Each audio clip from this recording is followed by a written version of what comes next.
Hey everyone, and welcome back to the Deep Dive. Great to be here. So it's April 20th, 2025 today.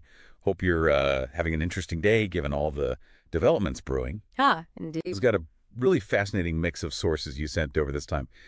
Yeah. We're going to dive into some pretty cutting-edge intersections, right? Science, tech, policy. Infrastructure, intellectual property, even sports. It really shows how these things are, tangled together now. Exactly.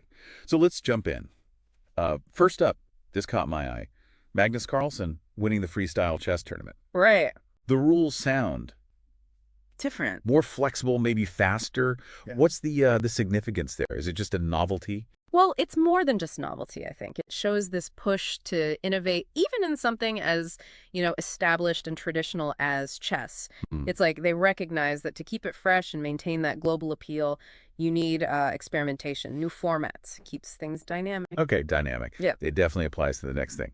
Former Governor Cuomo potentially jumping into the NYC mayor race with a housing plan, apparently generated using ChatGPT. That's something else. It really is. And it's such a concrete example, isn't it? Generative AI moving out of just like writing emails or code Right. and potentially right into creating actual public policy. It opens up a whole can of worms, really. Questions about, governance, decision making. For sure. How much do you trust the algorithm on something like housing policy? Big questions. Exactly. Okay, let's pivot to something more physical. The NBA Clippers' new arena, the Intuit Dome. Yes. Get this, that super steep section of fans behind the basket, the wall. They're saying it actually lowers the opposing team's free throw percentage, like measurably. It's fascinating because it's so deliberate. It's infrastructure design used explicitly for a competitive advantage. Yeah. You've got architecture directly impacting sports science, and they can actually point to the numbers. Pretty clever. It really is. Okay, sticking with infrastructure, but maybe greener. Battery-powered hydrofoil ferries.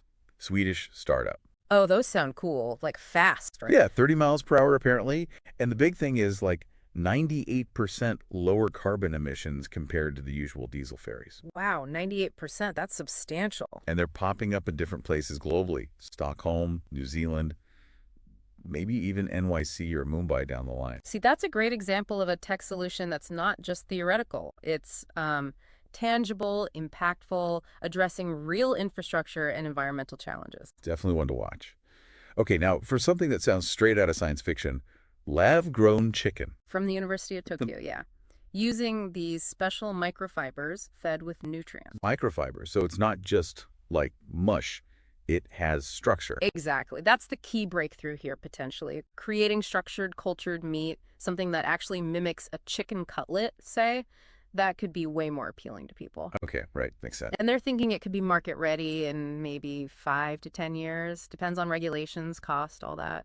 Still, that's pretty soon for such a fundamental shift in, food production. Big sustainability implications there too, I imagine. Huge. But speaking of big implications and maybe some friction, let's talk AI again, but this time with intellectual property. Ah, right. This seems like a real battleground shaping up. You've got tech figures like Jack Dorsey, Elon Musk kind of pushing back against strict IP. While artists, authors, news outlets are sounding the alarm. Wasn't there that letter with 30,000 signatures? Plus lawsuits from the New York Times, Sarah Silverman. Yeah, exactly. So what's the core issue? Is it just about training data? Pretty much. It boils down to this legal concept of fair use. Can AI companies just scrape massive amounts of copyrighted text and images from the internet to train their models without permission or payment? And the law is fuzzy on that. Very fuzzy. The existing laws weren't written with large language models in mind, obviously, so everyone's scrambling. Creators feel their work is being stolen, essentially.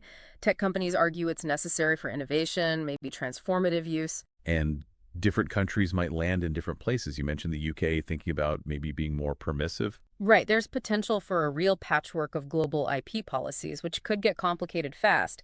It highlights this huge tension between, fostering tech progress and protecting creators' rights. Wow. Okay, so we've bounced from experimental chess to AI policy advisors to loud basketball arenas, super fast ferries, lab-grown chicken, and now this fundamental clash over AI and creativity.